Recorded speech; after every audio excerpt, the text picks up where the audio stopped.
The first warning sign wasn't the silence of the crowd. It was the silence of the engine. The Union Pacific Big Boy, the most powerful steam locomotive ever built, sat frozen on the tracks like a giant holding its breath. Engineers checked gauges. Technicians wiped sweat from their brows. Cameras rolled. Thousands waited. And then, from the edge of the platform, an old man with a wartime posture and trembling hands stepped forward, carrying a past no one there was ready to remember. If you love your country and respect your soldiers, hit that subscribe button right now. The Union Pacific Big Boy had not failed in public before. Not like this. The locomotive was a living monument of American power, steel forged by wartime necessity, designed to conquer mountains and pull impossible weight across unforgiving land.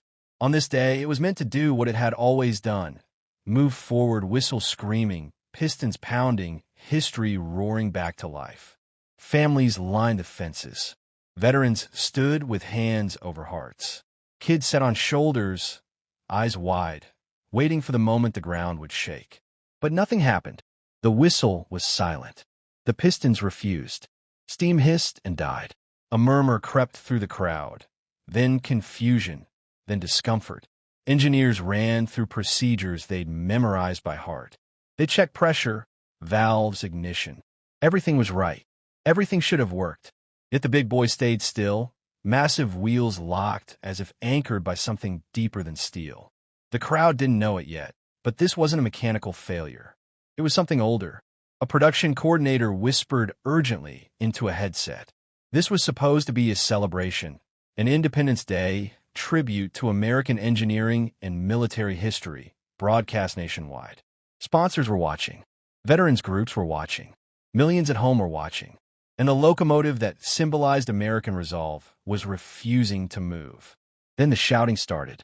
A younger official, sharp haircut, crisp polo, and a voice trained more for control than understanding, began ordering people back from the tracks. He pointed. He barked. He demanded space. When he spotted an elderly man standing too close, an old man in a faded blue jacket and worn cap, his patience snapped. He stormed forward, finger jabbing the air, telling the old man to step back, to clear the area, to stop interfering. The old man didn't argue. He didn't flinch. He just looked at the train. Up close, the wrinkles on his face weren't signs of weakness. They were maps, etched by time, war, and loss. His eyes didn't reflect the crowd or the cameras. They reflected memory. His right hand was clenched near his chest, not in defiance, but in recognition. Because he had seen this engine before. Not this exact number, perhaps. Not this restored, polished version. But he had known its spirit.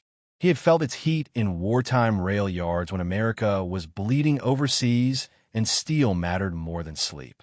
He had driven engines when blackout curtains hung over cities and orders came fast and unforgiving. The shouting official didn't know any of that. To him, the old man was just another liability. Until the chief engineer noticed where the old man was standing, right beside the throttle, until the old man spoke. His voice didn't carry far. It didn't need to. It carried weight. He said one sentence, calm and steady, cutting through the chaos like a blade through fog. She won't move until you let her breathe. The engineer froze, because that sentence wasn't written in any manual. It wasn't taught in any modern training program. It was something only men from a different era said, men who learned machines by listening to them, not reading screens. The engineer asked the old man to repeat himself. The old man stepped closer, his boots scraping against gravel, eyes locked on the pressure gauge. He explained, slowly, that the steam was building too clean, too controlled. That the engine was being treated like a museum piece instead of a working beast. That during the war, when big boys hauled tanks and ammunition day and night, drivers knew you had to let the engine struggle a little. You had to respect its temperament. Some laughed, some scoffed, but the engineer didn't, because suddenly things started making sense. He ordered the crew to stand down. He told them to open the valves the way the old man described. It went against protocol. It went against everything written on paper. But it aligned with something older, instinct. The steam screamed. The ground vibrated. And for the first time that day, the big boy exhaled. But it still didn't move. Not yet. The crowd went quiet again, but this time it wasn't impatience. It was anticipation. The old man stood inches from the machine, one hand resting lightly on cold steel, eyes closed as if listening for a heartbeat. The shouting official had gone silent, suddenly unsure of his authority. Camera zoomed in. The broadcast stopped cutting away. Someone finally asked the old man who he was. He opened his eyes and answered without pride, without drama. He said his name and then added something that made the air change. He said he had driven freight and troop engines during World War II. He said he learned on steam because diesel wasn't ready yet. He said he'd moved men toward the front and bodies back home. And he said this engine, or ones like it, had saved lives by never stopping when everything else failed. He explained that engines like the Big Boy weren't just power. They were partnership. You didn't command them. You worked with them. You learned when to push and when to ease. He said the reason it refused to move wasn't failure. It was restraint. Too many hands. Too much fear of breaking history. The chief engineer handed him the throttle. There was hesitation, liability, protocol, insurance. All of it screamed no. But history screamed louder. The old man's hands trembled as they closed around the controls. Not from fear, but from memory rushing back too fast. For a moment, the crowd saw him not as an elderly man, but as a young wartime driver standing in blackout darkness, waiting for orders that meant life or death. He adjusted the pressure. He eased the throttle. He whispered something no microphone could catch. And the Big Boy moved, slowly at first, almost respectfully. Then the pistons caught rhythm. The wheels turned. Steam blasted into the sky.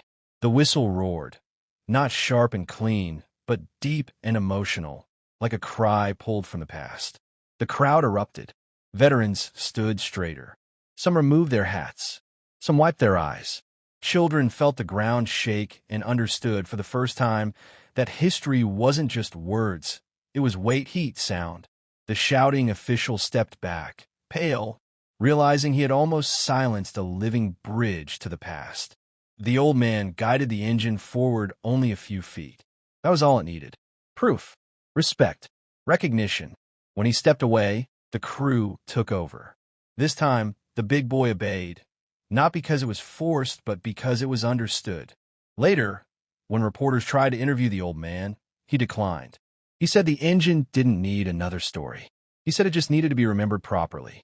As he walked away, unnoticed by most, the camera caught one last thing. He paused. He turned back. He placed his hand on the steel again. And for a brief moment, it looked like the engine leaned toward him. Because some bonds don't rust. They wait. If this story moved you, tell us. From which part of the country are you watching this video?